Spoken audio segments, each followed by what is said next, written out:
Hello friends, कैसे हैं आप। आज मैं आपके लिए मुंशी प्रेमचंद जी की एक और बहुत ही अच्छी कहानी लेकर आई हूँ। अनुभव।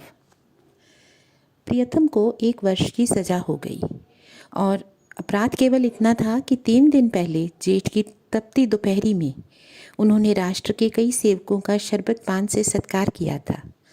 मैं उस वक्त अदालत में खड़ी थी। कमरे के बाहर सारे नगर की राजनैतिक चेतना किसी बंदी पशु की भांति खड़ी चीत्कार कर रही थी। मेरे प्राण धन हथकड़ियों से जकड़े हुए लाए गए। चारों ओर सन्नाटा छा गया।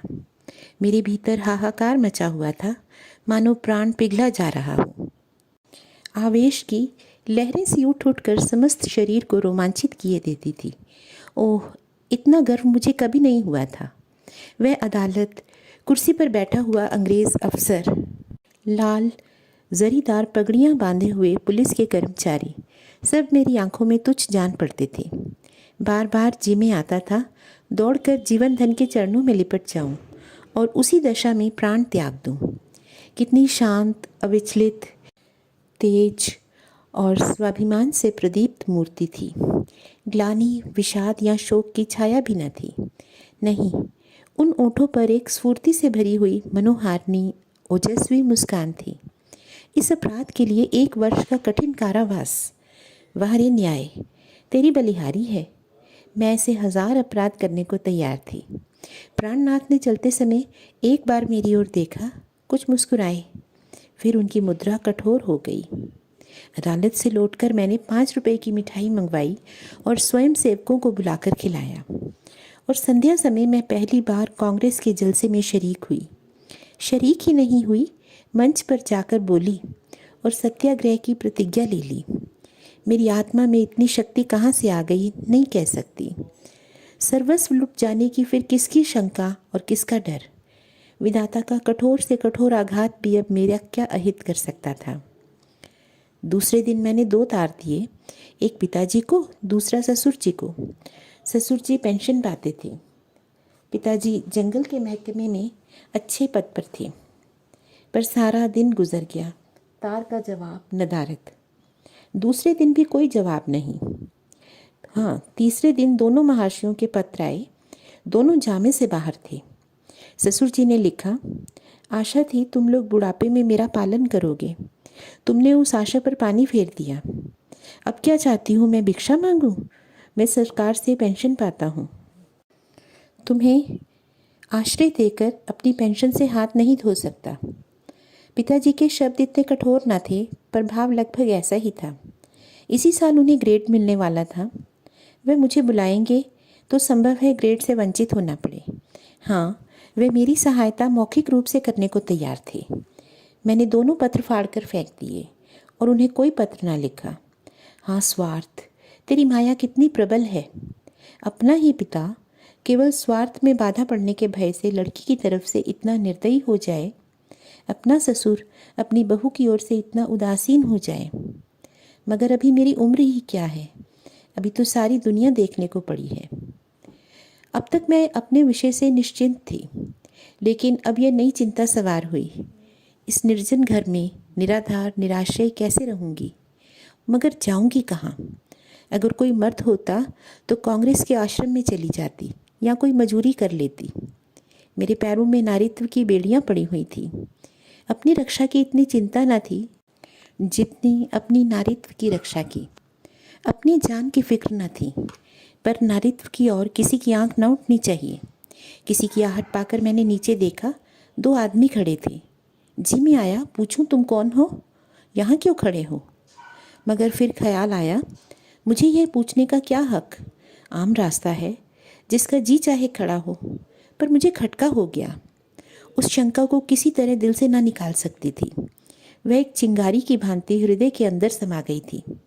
गर्मी से देह फूकी जाती थी, पर मैंने कमरे का द्वार भीतर से बंद कर लिया। घर में एक बड़ा सा चाकू था, उसे निकालकर सिरहाने रख लिया। वह शंका सामने बैठी घूरती हुई मालूम होती थी। फिर किसी ने पुकारा। मेरे रोए खड़े हो गए। मैंने द्वार से कान लगाया। कोई मेरी कुंडी खटखटा रहा था। कलेजा धक धक करने लगा। वही दोनों बदमाश होंगे। क्यों कुंडी खटखटा रहे हैं? मुझसे क्या काम है? मुझे झुंझलाहट आ गई। मैंने द्वार खोला और छज्जे पर खड़ी होकर जोर से बोली, कौन कुंडी खड़खड़ा रहा है? आवाज़ सुनकर मेरी शंका शांत हो गई। कितना ढांढस हो गया। ये बाबू ज्ञानचंद थे। मेरे पति के मित्रों में इनसे ज़्यादा सज्जन दूसरा नहीं है। मैंने नीचे जाकर द्वार खोल दिया। देखा तो एक स्त्री भी थी। वह मिसेस ज्ञानचंद थी। वह मुझसे बड़ी थी। पहले पहल मेरे घर आई थी। मैंने उनके चरण स्पर्श किए। हमारे वहाँ मित्रता मर्दों तक ही रहती है, औरतों तक नहीं जाने पाती। दोनों जने ऊपर आए। ज्ञान बाबू एक स्कूल में मास्टर हैं, बड़े ही उदार, विद्वान, निष्कपट। पर आज मुझे मालूम हुआ कि उनकी पथ प्रदर्शिका उनकी स्त्री है। वह दोहरे बदन की प्रतिभाशाली महिला थी। चेहरे पर ऐसा रौब था मानो कोई रानी हो। सिर से पांव तक गहनों से लदी हुई। मुख सुंदर ना होने पर भी आकर्षक था। शायद मैं उन्हें कहीं और देखती तो मुंह फेर लेती। गर्व की सजीव प्रतिमा थी। वह बाहर जितनी कठोर, भीतर उतनी ही दयालु। घर पर कोई पत्र लिखा? यह प्रश्न उन्होंने कुछ हिचकते हुए किया। मैंने कहा, हाँ लिखा था। कोई लेने आ रहा है? जी नहीं, न पिताजी अपने पास रखना चाहते हैं न ससुर जी। तो फिर? उन्होंने पूछा। फिर क्या, अभी तो यहीं पड़ी हूँ। तो वो बोली, तो मेरे घर क्यों नहीं चलती? अकेले तो इस घर में ना रहने दूंगी। मैंने कहा, खुफिया के 2 आदमी इस वक्त भी डटे हुए हैं। वो बोली, मैं तो समझ गई थी, दोनों खुफिया के आदमी होंगे। ज्ञान बाबू ने पत्नी की ओर देखकर कहा, मानो उसकी आज्ञा ले रहे हों। तो मैं जाकर तांगा लाऊं? देवी जी ने इस तरह देखा मानो कह रही हूँ, क्या अभी तक तुम यहीं खड़े हो? मास्टर साहब चुपके से द्वार की ओर चले। ठहरो, देवी जी बोली, क्या तांगे लाओगे? क्या? मास्टर साहब घबरा गए। हाँ, क्या तांगे लाओगी? एक तांगे पर तो 3 सवारियां ही बैठेंगी। संदूक, बिछावन, बर्तन भांडे क्या मेरे सिर पर जाएंगे? तो 2 लेता आऊँगा, मास्टर साहब डरते डरते बोले।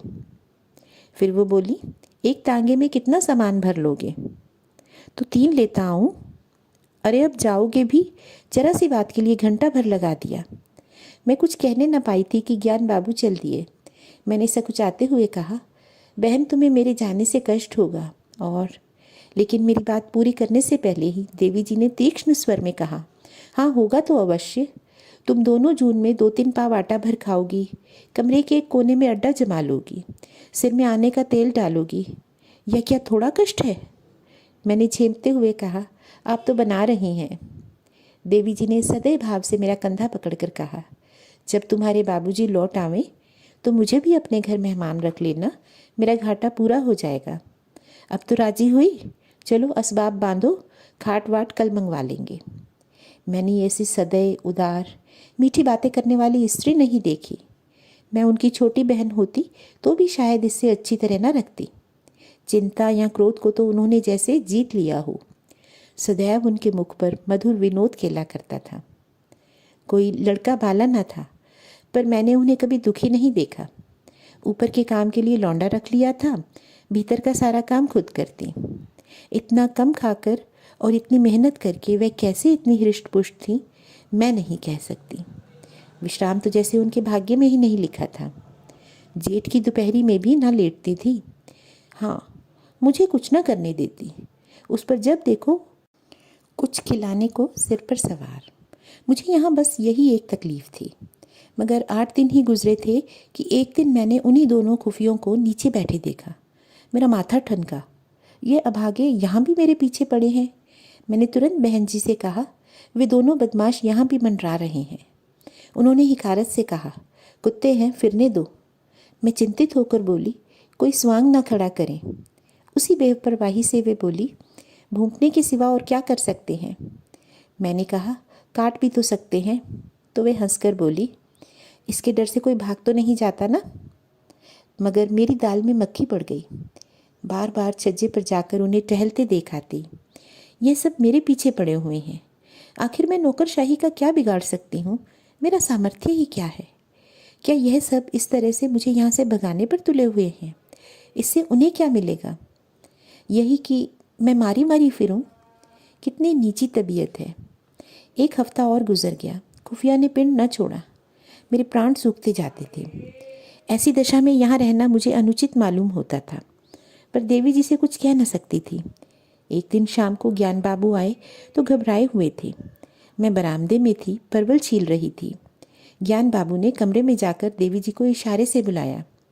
देवी जी ने बैठे बैठे कहा, पहले कपड़े वपड़े उतारो, मुंह हाथ धो, कुछ खाओ, फिर जो कहना हो कह देना। पर ज्ञान बाबू को धैर्य कहाँ। पेट में बात की गंध तक न पचती थी। आग्रह से बुलाया, तुमसे उठा नहीं जाता, मेरी जान आफत में है। देवी ने बैठे बैठे कहा, तो कहती क्यों नहीं, क्या कहना है? वे फिर से बोले, यहाँ आओ। तो वे बोली, क्या यहाँ कोई और बैठा हुआ है? मैं वहाँ से उठ चली तो बहन ने मेरा हाथ पकड़ लिया। मैं जोर करके भी न छुड़ा सकी। ज्ञान बाबू मेरे सामने न कहना चाहते थे, पर इतना सब्र भी न था कि जरा देर रुक जाते। बोले, प्रिंसिपल से मेरी लड़ाई हो गई। देवी ने बनावटी गंभीरता से कहा, सच? तुमने उसे खूब पीटा ना? तुम्हें दिल लगी सूझती है, यहाँ नौकरी जा रही है? तो वे बोले, जब ये डर था तो लड़े क्यों? इस पर उन्होंने कहा, मैं थोड़े ही लड़ा, उसी ने बुलाकर डांटा। बेकसूर। अब तुम्हें क्या कहूँ? फिर वही पर्दा। मैं कह चुकी, ये मेरी बहन है, मैं इससे कोई पर्दा नहीं रखना चाहती। इस पर वे बोले, और जो इन्हीं के बारे में कोई बात हो तो? देवी जी ने जैसे पहेली बूझकर कहा, अच्छा समझ गई, कुछ खुफियों का झगड़ा होगा, पुलिस ने तुम्हारे प्रिंसिपल से शिकायत की होगी। ज्ञान बाबू ने इतनी आसानी से अपनी पहेली का बूझा जाना स्वीकार न किया। बोले, पुलिस ने प्रिंसिपल से नहीं, हाकिम जिला से कहा। उसने प्रिंसिपल को बुलाकर मुझे जवाब तलब करने का हुक्म दिया। देवी ने अंदाज से कहा, समझ गई, प्रिंसिपल ने तुमसे कहा होगा उस स्त्री को घर से निकाल दो। हाँ, यही समझ लो। इस पर देवी जी ने पूछा, तो तुमने क्या जवाब दिया? वे बोले, अभी कोई जवाब नहीं दिया, वहाँ खड़े खड़े क्या कहता। देवी जी ने उन्हें आड़े हाथों लिया। जिस प्रश्न का एक ही जवाब हो उसमें सोच विचार कैसा। ज्ञान बाबू सिर पिटाकर बोले, लेकिन कुछ सोचना तो ज़रूरी था। देवी जी की त्योरियां बदल गई। आज मैंने पहली बार उनका यह रूप देखा। बोली, तुम उस प्रिंसिपल से जाकर कह दो, मैं उसे किसी तरह नहीं छोड़ सकता, और ना माने तो इस्तीफ़ा दे दो। अभी जाओ, लौटकर हाथ मुँह धोना। मैंने रोककर कहा, बहन मेरे लिए। देवी ने डांट बताई, तू चुप रह, नहीं तो कान पकड़ लूँगी। तू क्यों बीच में कूदती है?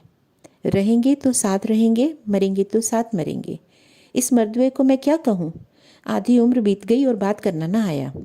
और फिर पति से बोली, खड़ी सोच क्या रहे हो? तुम्हें डर लगता हो तो मैं जाकर क्या आऊँ? ज्ञान बाबू ने खिसियाकर कहा, तो कल कह दूँगा। इस वक्त कहाँ होगा कौन जाने। रात भर मुझे नींद नहीं आई।